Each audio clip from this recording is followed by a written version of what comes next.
জলের উপর দিয়ে যদি একটি পাখি উড়ে যায়, ওই বিষ জলের বাতাস লেগে পাখিটা প্রাণ ত্যাগ করে, আর প্রাণ ত্যাগ করে দহের জলে পড়ে। দেই না তো দহের জলে পড়ে, সঙ্গে সঙ্গে কালীনাগ সেটাকে আহার্য রূপে গ্রহণ করে। এইভাবে কালীনাগ গোটা বৃন্দাবনকে বিষাক্ত করে তুলেছে, বিষময় করে তুলেছে। তা বৃন্দাবনের ভৌগোলিক অবস্থাটা কেমন মা? না, বৃন্দাবনের ভৌগোলিক অবস্থাটা হলো স্থাবর জঙ্গল, কীট পতঙ্গ ধ্বংস করে আজও দাঁড়িয়ে আছে এখানে। ওই কালীদহের পিস্তল সবাইকে মেরে ফেলেছে, শুধুমাত্র ওই কেলি কদম্ব বৃক্ষের কিছু করতে পারেনি। তা কি এমন ক্ষমতা ছিল ওই কেলি কদম্ব বৃক্ষের যে কালীদহের পিস্তল ওই শুধু তাকে মারতে পারলো না? সেটা জানতে হলে সবাইকে আমাদের ফিরে যেতে হবে একটু পুরাকালে।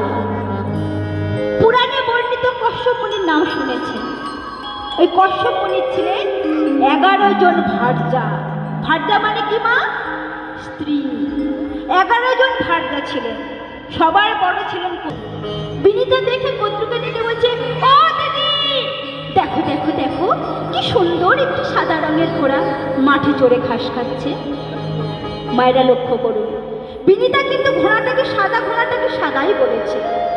কদ্র জানে ঘোড়াটা, কিন্তু বিনীতা যেহেতু ঘোড়াটাকে সাদা বলেছে, কদ্র বলছে, হ্যাঁ রে বল, এই বয়সে কি চোখের মাথা খেয়েছিস? বলে, কেন দিদি? বলছে, জল জ্যান্ত একটা কালো ঘোড়াকে তুই সাদা বানিয়ে দিলি।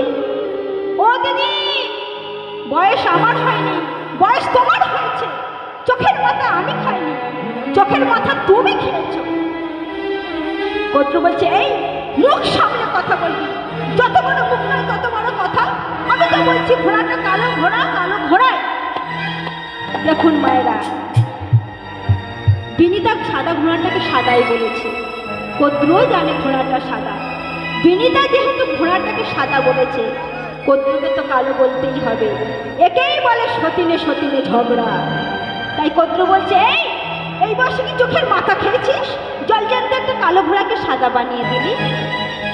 বিনীতা বলছে, ও দিদি, তুমি বলছো, আমিও দেখতে পাচ্ছি ঘোড়াটা সম্পূর্ণ সাদা, ওর কোনো জায়গায় কোনো কালো অংশ নেই। কি বললি? ওর কোনো জায়গায় কোনো কালো অংশ নেই? যদি আমি দেখাতে পারি, ওর কোনো জায়গায় কালো অংশ আছে? বিনীতা বলে উঠল, যদি দেখাতে পারো তাহলে সারা জীবন আমি তোমার দাসী বিক্রি করব।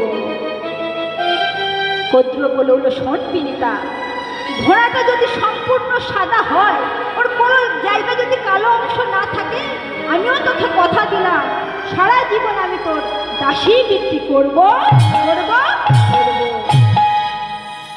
এখন কদ্র বলেছে ঘোড়াটা কালো দেখাবে, দেখাতেই হবে, না দেখালে তো বিনীতার কাছে হেরে যাবে, হেরে গেলে তো চলবে না। তাই কদ্র মনে করছে কি করা যায়। কদ্র 60,000 নাগবংশের জন্ম দিয়েছিলেন। নাগবংশের মাতা হলেন কদ্র। বিনীতা তখনও কোনো সন্তান জন্ম দেননি, মাত্র 2টো ডিম্ব প্রসব করেছিলেন, তা থেকে কোনো সন্তান তখনও জন্ম নেয়নি। কদ্র কি করেছে? তার 60,000 নাগবংশকে মানে তার সন্তানদের স্মরণ করলেন। সন্তানরা সবাই মায়ের সম্মুখে এসে করজোড়ে উপস্থিত। মা, তুমি আমাদের ডাকছো? বলছে, হ্যাঁ বাবা, হ্যাঁ। তোর ওই ছোট মা বিমাতা, ওই বিমাতার সঙ্গে, তোর ছোট মার সঙ্গে একটা বিষয় নিয়ে আমার ঝগড়া হয়েছে। ওই যে দেখতে পাচ্ছিস ঘোড়াটা, এখন আমি বলেছি ঘোড়াটা কালো। যদি দেখাতে না পারি তাহলে সারা জীবন তোর ছোট মার কাছে আমাকে দাসী বিক্রি করতে হবে। তোরা কি চাস? সন্তানরা বলে উঠল, না মা, না, আমরা কখনোই চাই না। বলো মা, বলো আমাদের কি করতে হবে?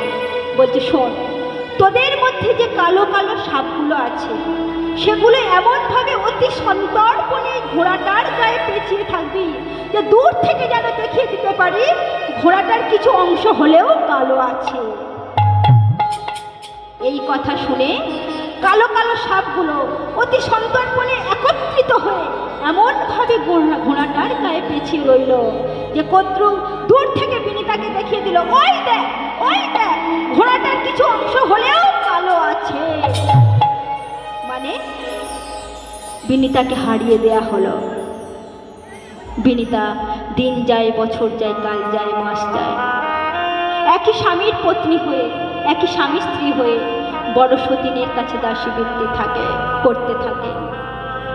তা দিন যায়, বছর যায়, মাস যায়, কাল যায়, বিনিতা মনে মনে চিন্তা করতে লাগে, আমারও যদি সন্তান থাকতো, এই দাসী বৃত্তি থেকে আমাকে মুক্ত করতে পারত। বিনিতা তখনও কোনো সন্তান জন্ম দেননি মাগো, দুটো ডিম্ব প্রসব করেছিলেন, সেই ডিম্ব থেকে কোনো সন্তান তখনও জন্মগ্রহণ করেননি। তাই বিনিতা মনে মনে করছে, আমারও যদি সন্তান থাকতো, এই দাসী বৃত্তি থেকে আমাকে